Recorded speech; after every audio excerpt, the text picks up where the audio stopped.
Hello honeys, welcome back to the channel. Thank you again for tuning in.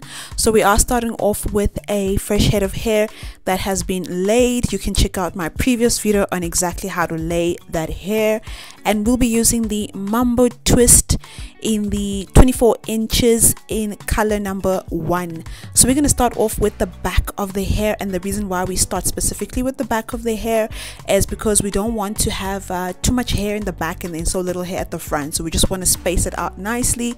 So go ahead and just put in your crochet needle, hook in the hair exactly how I'm doing it over here. It's really that simple, my friends. There's no better way to explain it. You tuck in the hair and pull it out from the other side. Just pull it nice and slowly so you don't have any tangles or anything like that. Just pull it nice and slowly so it sits nicely on your natural hair. And this also does have an effect when you're undoing your hair, so just make sure that you pull it nicely, that you don't pull it like you're ripping out a paper or something. And then you see I'm just showing you again here, just in a bit of fast motion, because I'm sure you've caught it the first time, my friends. It's really that easy. Just get yourself a crochet needle and you're good to go.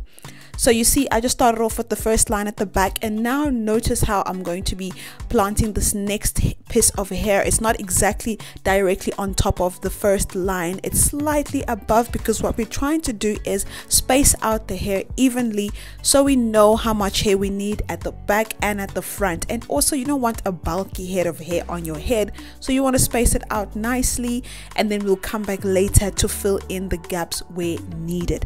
But you'll find out that 9 times out of 10 you don't really have to fill it out, because the hair just fills out by itself, just as long as you follow this exact braiding pattern.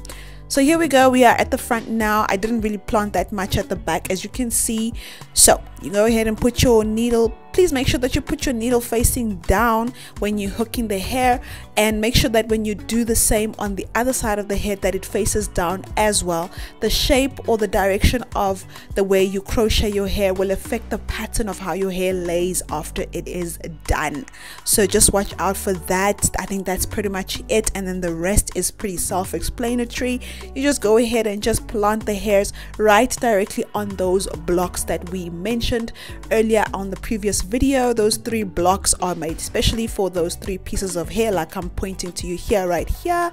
You just put in your needle facing down, put in your hair, hook in your hair, pull it out on the other side and hook it nicely, pull it nice and slowly, and you got yourself your crochet done and dusted. Yes honey.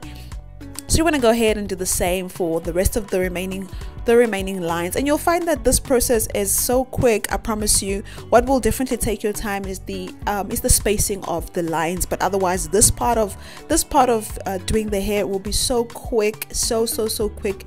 You'll be glad you did this hairstyle. Okay sis. So honey, yes, we go ahead and you can see it's already starting to look like something. I'm going ahead and I'm continuing, putting in the needle, pushing out on the other end, opening the hook. You don't have to do this one specifically, but I just found that it's quicker when I do it this way. I just hook the hair and I pull it out nice and slowly on the other side, and I hook it right there, nice and secure, nice and neat. Look at that, it's looking good already. Yes. So I'm just doing that next line just to show you the other way of doing it. You could use your hands, you don't have to use the needle, but I prefer the crochet needle. So you see we're on this side of the head, and we are doing the same that we did on the other side of the head, but this time we're making sure that the needle faces down on the other side. So try not to hook the needle like facing any other direction except for facing down, so the pattern of your hair faces the same and it just looks uniform. Because what we're trying to do is we're trying to do an illusion, right friends? And there you go, that is the full head of crocheted hair, and it's looking good. It's looking good. Okay, I got a gap over there. I see that gap. I'm gonna add that piece, but this is what the hair is looking like. It's looking really good, my friends. Anybody can do this. All you need is a crochet needle, and that's about it. You can actually reuse this hair, you can redo this hairstyle a couple of times, and you can save your coins. Yes honey, yes. Thank you so much for watching. Don't forget to thumbs up, leave me a comment, and don't forget to subscribe to the channel, and I'll see you in the next video.